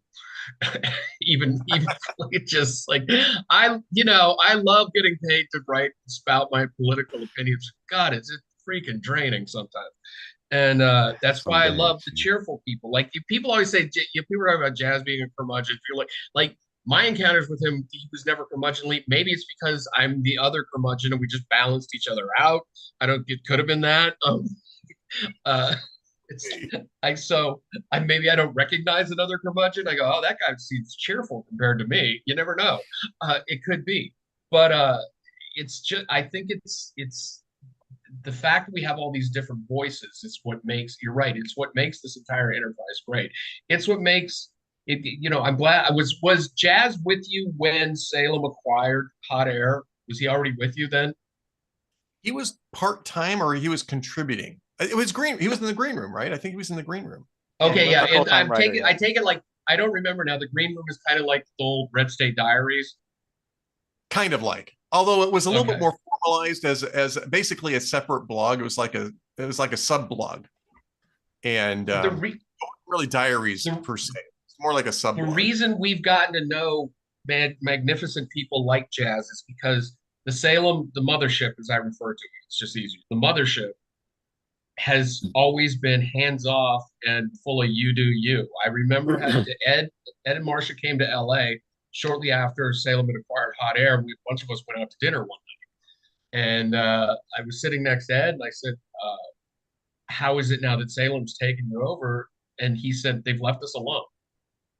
Yeah. And I went, that's brilliant. And they did that with every site, which allowed every voice. I was sure that when Salem took us over, they were going to nuke me right away. They're going, oh, one of these things is not like the other. But they didn't. And that's so instead it was, here's the morning briefing. This is how you get to meet these extraordinary people. And this is like, and as you get older, you value that more. I'm in my early 60s now. This is not the kind of thing I said in my mid 40s, but now I understand that. And it is a blessing. And it's wonderful that Ed, you put this together, and George, you're spending time with us today, and we get this chance to reflect on this because it's so important. And it's the entire time Jazz was at Hot Air, they only killed one of his articles, just one, pissed off an advertiser just the wrong way. I remember. But I won't mention the name. I won't drop the name. Oh, come on. But they let me know who to hate. They tried to get him fired. Yeah, well, that wasn't happening, and Yeah. our boss was really pissed off about that whole sequence of events. By the way, he was Oh, yeah. he was not happy. He was not happy about that at all, because they looped me in on it without talking to him, and he was like, "Oh hell no, we're not doing that." This really is an amazing thing about Salem, and you know, it's funny over time, my income keeps on going down, and as a writer, I'm making about half of what I made not that long ago. But Salem is just so wonderful to work for because of the complete freedom and respect that is given to us as creators. And I cannot tell, I mean, I tell people all the time, this is the best job I've ever had. I'm working with superb people.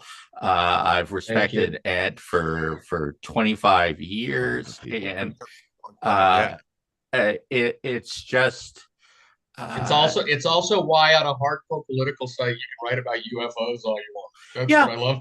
The NFL Or Gamergate. or Gamergate was what I got to do. Gamergate was important.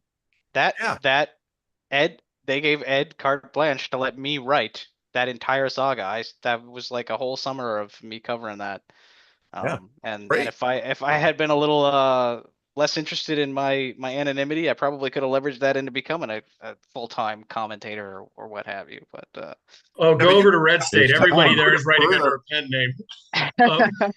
You got a lucrative career, Chris. So we don't. I do. I do. Well, they've got an opening. Yeah. I could never fill those shoes. I wouldn't even try. That's dark humor. That's good. By the way, got a couple fresh comments over at Hot Air. Don Kichi says he does miss the green room. It was a wonderful idea, but it just turned out to be sort of a management problem. And you can only do that for so long. Yeah. And then RCP Jr. says, I first came across Jazz at Middle Earth Journal, and I always enjoyed his writing, even when I disagreed with him. It was always thought-provoking and interesting, and I'll miss him. I don't care for martinis, but I'm having a glass of Catskills Distilling's the one and only buckwheat whiskey. So cheers. So cheers to you, RCP Jr. And again, I'm having this Urban Growler coconut porter can that I dragged back. You can't call that drinking. You're a I mean, 10-year-old. You've had that for an hour and a half. Oh yeah, he's buckwheat whiskey that doesn't. What's that? Buckwheat whiskey that does sound good. That sounds buckwheat whiskey. It sounds like it's something I'd like to try that. I know I would. Sounds good to me too, but this is as much day drinking as I've ever done. This is it. Well, I'll tell you, we'll break you. When I came to Hot Air, it was a little intimidating. Now I had known Ed for years. I mean, close to 20 years, maybe more than 20 years. But walking in to an environment with someone legendary like Jazz, I did not know. I mean, I was low guy on the totem pole, and he was just great. And early on, he reassured me a number of times when, it's like, well, can I do this? And, I had no idea what I was getting myself into. And, Jazz was Jazz. I mean, he was not like, mentoring me, but, anytime that I was, I don't even think he would like mentoring someone. I mean, George is... I would say Karen. Okay. I would really say that Karen, I think he had kind of a mentor relationship with Karen. When he's bringing her in, he was giving her a lot of support coming in and stuff like that. And he was the one that was really making that work. So he could, but I think... By the way, being kind to someone who's new in an environment like that is a sort of mentoring too. Okay. Yeah. It's not, you're not stuck in some kind of hierarchical bullshit. And there was no hazing. And making them feel at ease, because if you're not at ease, you're going to be a crap writer. You're going to come out with the stilted garbage. So just being one of the elders of the village and being nice to someone, there's a lot that, you know, I keep saying I'm a curmudgeon, but I think I've done this in stand-up too. I've always thought it was important to be nice to young comics. I think it's important to be nice to younger or newer writers, because that's how you free up the creativity. So it was mentoring. It just wasn't, here's how you write. It wasn't dictating. It wasn't like, so you felt comfortable talking to him, and that is mentoring. I agree. All right. So new comment. This is a little longer comment from TAFJ. One of the moments I remember about Mr. Shaw, and there are many, is Mr. Shaw's post in the aftermath of the then Governor Nikki Haley removing the Confederate flag from the Memorial Civil War ceremony. There are many online who engaged in an orgy of bashing Southerners, Southern culture, and were determined to re-prosecute the Civil War. It was protracted and vicious and so intense that many voices that might have ordinarily been expected to speak up in defense of their countrymen had fallen surprisingly silent. Mr. Shaw stepped up, and I'm compressing here a little bit. Mr. Shaw stepped up and wrote very eloquently in defense of Southerners and Southern culture. He prefaced his comments by noting he was a New Yorker and therefore a Yankee by default, but he pointed out that he was an American first, and so were those people who happen to live in the southeastern portion of the nation, including those who might have ancestors buried in that particular cemetery. His was a clear voice of strength and reason in the din that followed Haley's action and statement. It wasn't surprising to those of us who come to know Mr. Shaw's work. His character was interwoven in every line.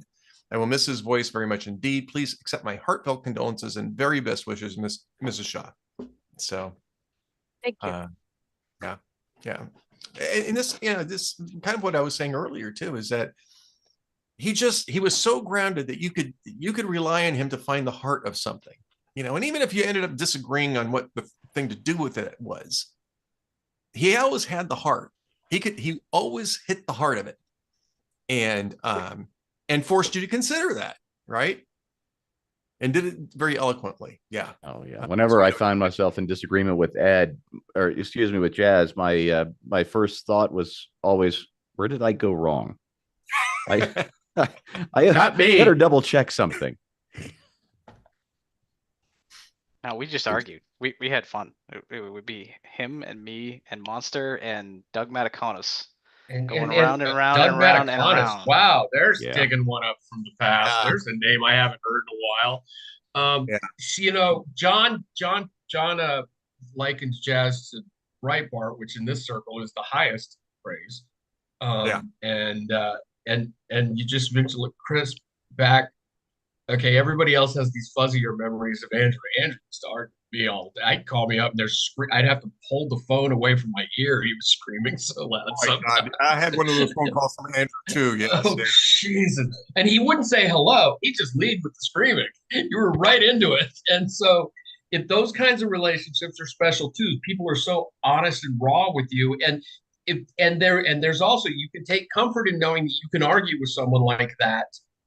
And then the reset button is hit immediately when you're done with the argument. There's no lingering resentment. There's just, you're done with it. You got it out of your system. So I never argued with Jazz. Everything Jazz and I ever talked about was just like casual. There's probably alcohol involved by the point in time we got to conversing. Especially at CPAC, I don't think there was any time when alcohol wasn't involved in our systems then. We were Ed is the only one who doesn't day drink at CPAC. Okay, so the rest of us. George was with us at one of the CPACs, remember? And we had that big huge party room that was going on at the last CPAC before the world shut down for COVID. Yes, 2020. That was that was the last Cruiser Cabana too. We had the big VIP party that night. Then we all went up to the Cabana. Right. Yeah, and that was insane. You got European members apart. That was a good way to go out before COVID. But yeah, that was there was a lot of alcohol involved in that. Cool. And just a little, yeah. Well, yeah. In fact, it got a little too rowdy at one point, but Jazz didn't have anything to. Jazz Storm shut it. No, they came in to try to bust us for being noisy. They said the person next door is complaining. The person next door was at the party and at the door. And she goes, I'm the person next door and I'm having a good time. And security just sheepishly tucked their tail and went away. But it was, but I never argued with Yeah, Jazz. It who was always was very that? comfortable, casual conversation about stuff. I don't think we ever actually even talked about politics whenever we conversed. Like, because I don't do a lot of that, even at CPAC. I don't like if we're on the show talking about politics, we talk about politics, but I don't have a lot of political conversations. So, it's anytime you can argue, anytime you can have that kind of freshness with someone, and anybody who's that good at conversation. Stephen and I have talked about this for years, how much we prize conversation. Hell, he and I sit around and hold court for freaking ever sometimes. We spent 3 days together in April, and all we did was talk for 10 hours a day. And it's the greatest thing ever when you find someone who is, mostly in sync with you, not always going to be in sync with you, will challenge you. And it's just a wonderful, wonderful thing. And it's so antithetical to the social media experience where you're spending your entire day drawing red lines in the sand. It's just wonderful to have that with anyone. Got a new comment up in a hot air. Jazz was a friend I never met, and I do miss him. Yeah. That's from Anon-2HHH. It's one of those. They have these like random characters they assigned to anonymous accounts. So Anon-2HHH. I appreciate the comment. Well, you want to make sure that you don't have you have different anonymous people. If everybody wants to be anonymous, you got to have your own bit of anonymity. I want to tell everybody at Discus with one of those anon names, just click on the profile button and put in something there so I can recognize you. And because I get deep into the comments, I'm not going to recognize your serial and I had joke around with people, and I want to do more of that. It's what I love to do. Jazz was one of the best people to do that with. Excuse me. We should probably wrap this up here because I know that, or maybe not, George. But I know that we're probably going to be doing other things here. But any final thoughts from people? No, George, since I found out the other day, I've been praying for you and through the whole family, and for Ed and the Hot Air family too, since the moment I found out last week. My deepest condolences to you, and really thank you for being here today too. Yes. This has been wonderful.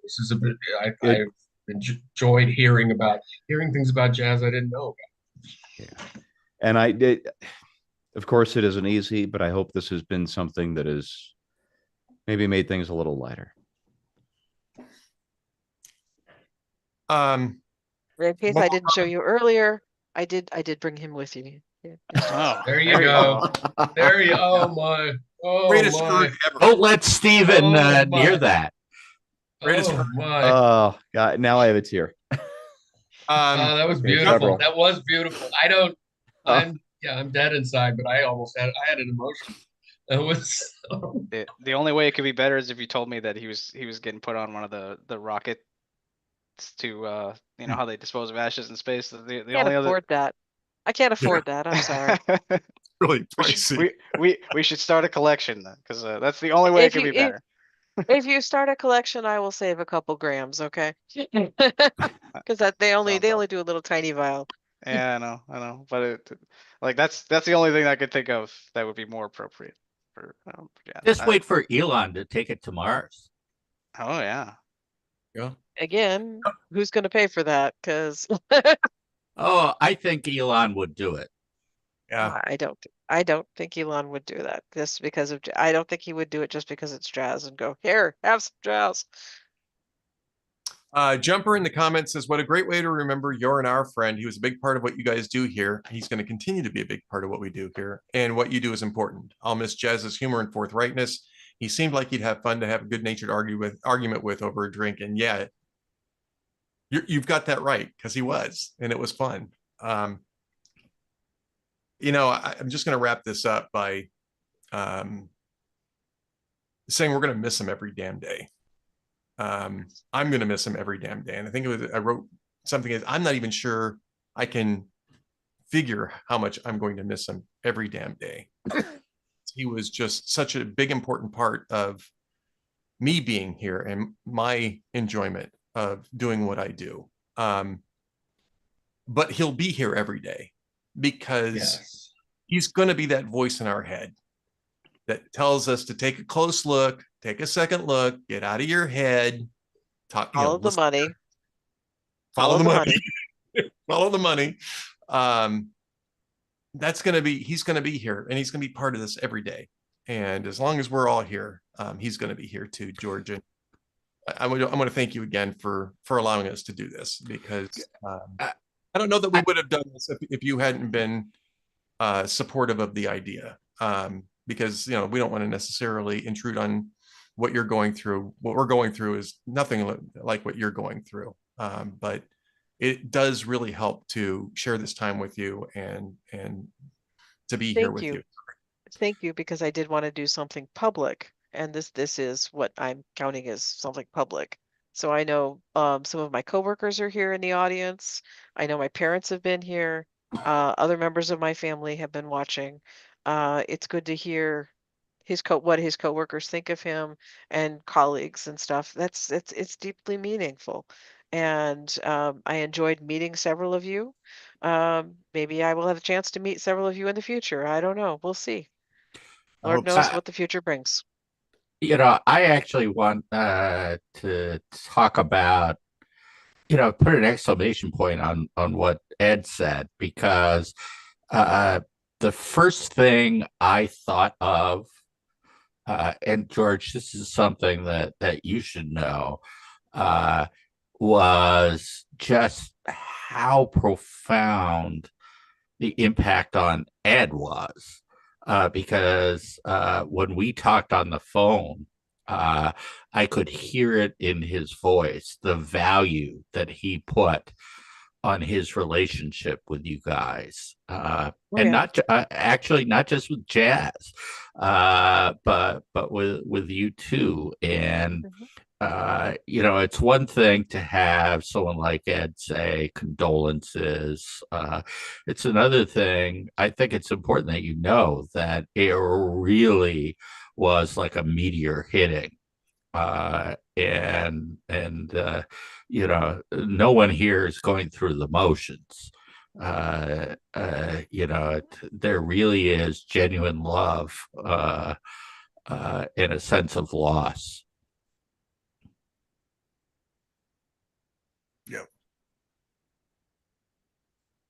Well, I want to thank everybody for being here. I want to thank all the people watching this who aren't on the call, but watching. John Sexton, Cranky T-Rex, who will only mention his first name, Chris.